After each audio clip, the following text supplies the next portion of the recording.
Stomach से लेकर rectum तक कहाँ पर किस चीज़ का एब्जॉर्प्शन होता है, और जिन्हें आईबीएस हो जाता है तब हमारे जो इंटेस्टाइनल गट है वहाँ पर कौन कौन सी प्रॉब्लम्स आती हैं, क्या क्या दिक्कतें होने लगती हैं, इसी के बारे में आज आपसे बात करने वाला हूँ।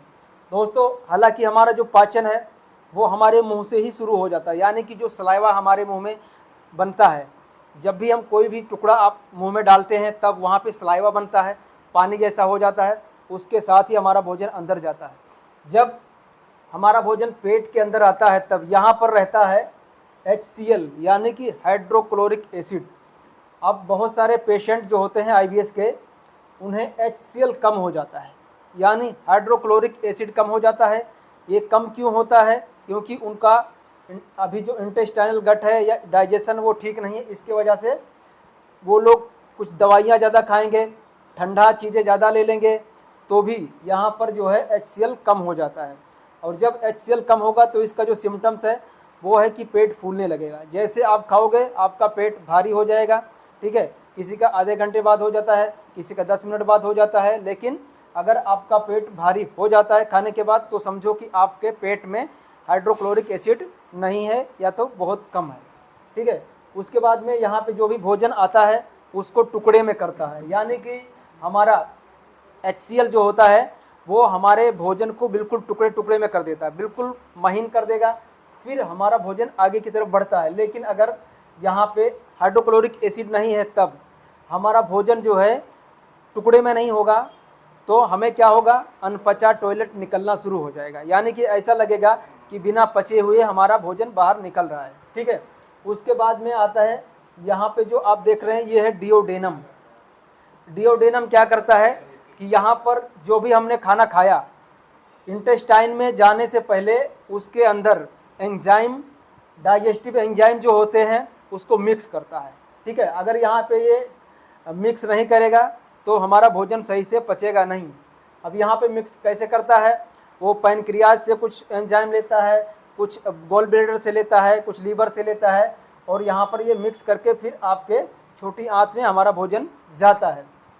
उसके बाद में जब छोटी आंत में, यानी कि हमारा जेजनम, इसको बोलते हैं जेजनम, तो यहाँ पर जब हमारा भोजन आता है, छोटी आंत का जो आधा हिस्सा ऊपर का है ये जेजनम कहलाता है, और नीचे का है ये इलियम है, ठीक है।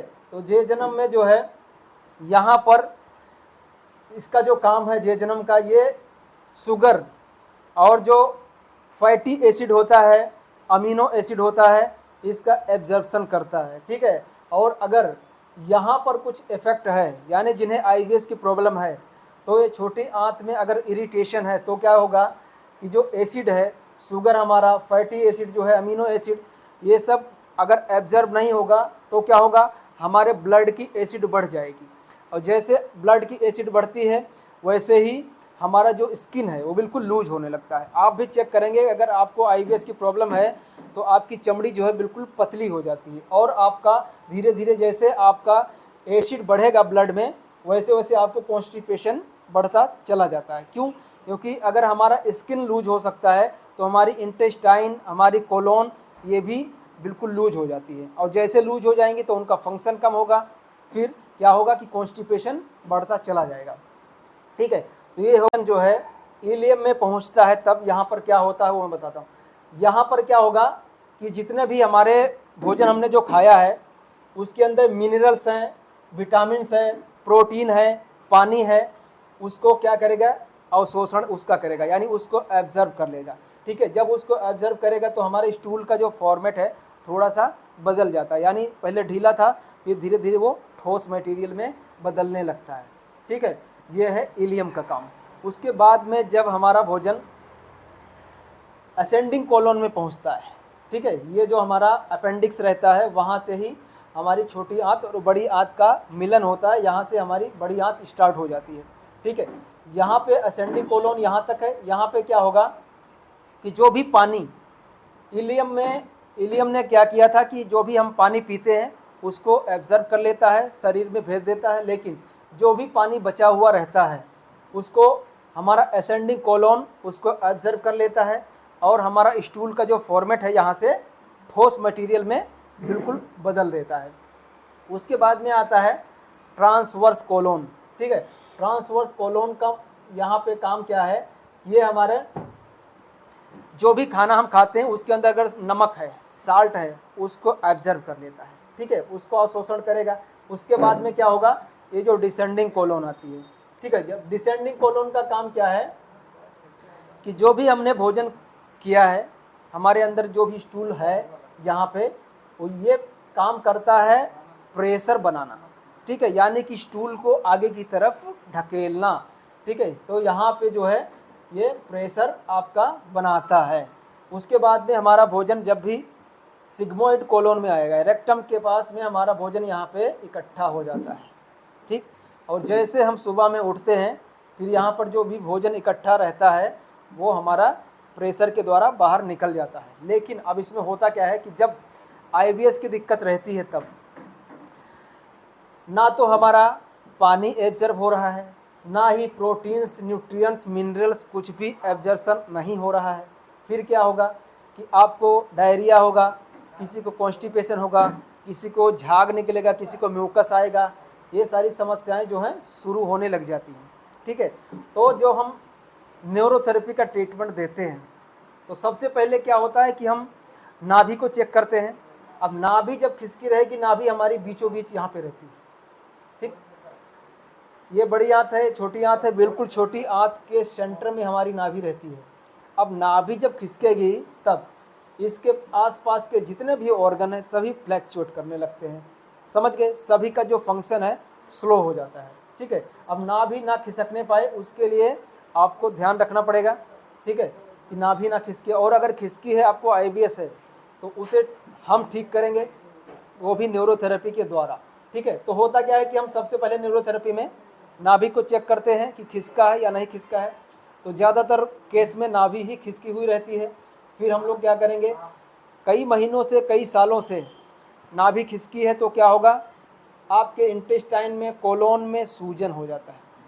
तो जब तक सूजन नहीं ठीक होगा, तब तक नाभि भी अपनी जगह पर आती नहीं, वो आपके नाभि के ऊपर ही धड़कती हुई रहती है। ठीक है, तो क्या होगा कि अगर फ्लैक्चुएट कर रहे हैं आपके अंदर के ऑर्गन, तो आपको बताया जैसे कि डायरिया होगा, लूज मोशन होगा, कॉन्स्टिपेशन होगा, स्टूल फंसा हुआ रहेगा, आपको एंग्जाइटी होगी, घबराहट होगी, नींद की दिक्कत हो जाएगी। हाँ, आपको बताया मैंने। अब नींद की जो दिक्कत क्यों होती है वो बताता हूँ।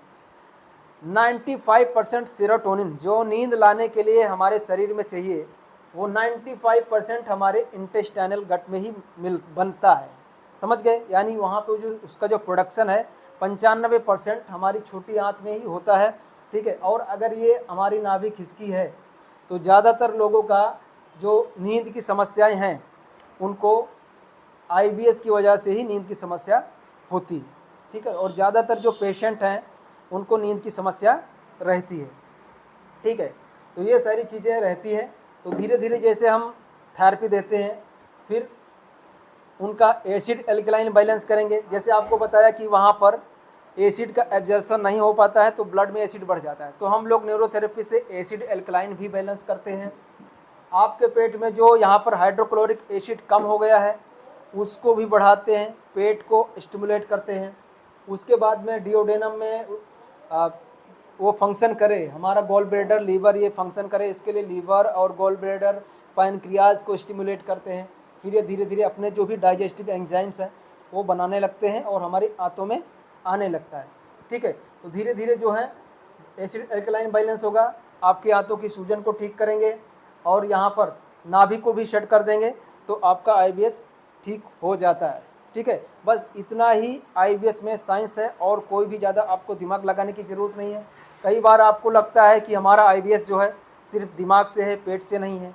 अरे भैया, सबसे पहले आपका पेट खराब हुआ, बाद में आपका दिमाग खराब होता है। और दिमाग खराब क्यों होता है? क्योंकि हमारी नाभि खिसकती है, तो हमारा जो गट है, जो भी गट है, इंटेस्टाइनल गट हमारे ब्रेन के साथ बिल्कुल कनेक्टेड रहता है। और जब तक ये कनेक्शन सही ना किया जाए, आंतों की सूजन को ठीक ना किया जाए, इरिटेशन ना ठीक किया जाए, तब तक हमारा ब्रेन भी शांत नहीं रहेगा, सही नहीं रहेगा।